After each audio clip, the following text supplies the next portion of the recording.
There are 3 reasons that every man does certain things and doesn't do other things. And sometimes those other things are the very things you think he should do. But when you realize that he's got so much of this embedded in his DNA, and that is really the way God designed him, it is the purposes that God has given him to fulfill in life.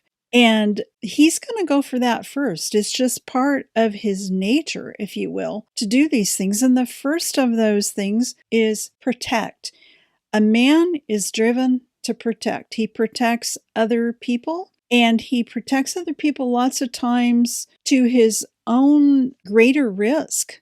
He might risk hurting himself. You look at our heroes, the Marines, soldiers, sailors, policemen, firefighters, all of those predominantly male heroes that will go out of their way, will step into harm's way to protect someone else. Now, I got to tell you, if he is under attack, whether it's physically or emotionally, he will protect himself. You can count on that. In fact, that's the primary reason that men stonewall, is they are protecting themselves. But again, we don't have time to go into all of that. Just know that he is driven to protect and that he will protect himself if he needs to.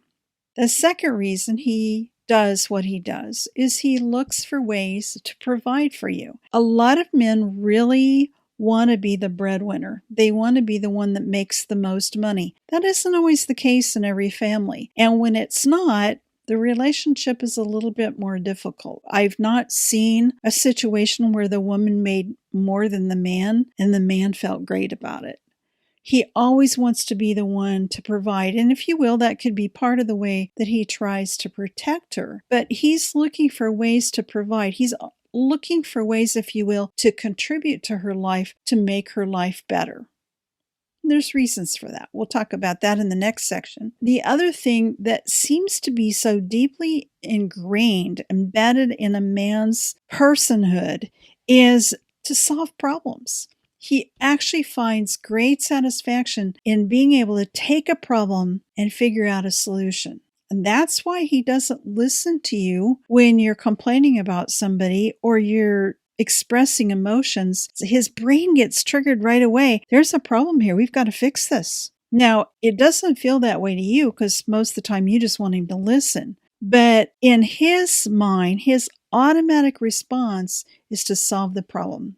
Remember, he has been taught not to express his own emotions. In fact, he's been taught to avoid them altogether. So if he's going to avoid his own emotions, guess what he's going to encourage you to do? It's going to encourage you to not dwell on your emotions, but to move real fast to a solution. Now, here's a quick tip for you.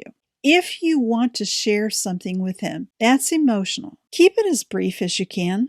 Okay, because he's going to get flooded with his own emotions pretty quickly. But tell him at the start, I've got something that I want to share with you. And I don't need a solution. I just need my best friend to hear me out. And when I'm done, I just want you to hold me and tell me it's going to be okay. And then get his consent for it. And then keep it brief. Take your comfort from him when he offers it. And be very glad that he loved you enough to listen and to offer the comfort that you asked for instead of trying to solve the problem that you didn't want his help with in the first place. Really kind of a tricky one in that problem solving area. Again, we could say more about that. I could talk for days about all of this stuff. And there's so many examples that I've got in my head that I really don't have time to share with you right now. But there will be a point for that. When we talk about a man's purposes or the reasons that he does things or the why behind his behavior, we have to remember there is a bottom line on that. And the bottom line comes, I believe, from Ephesians 5,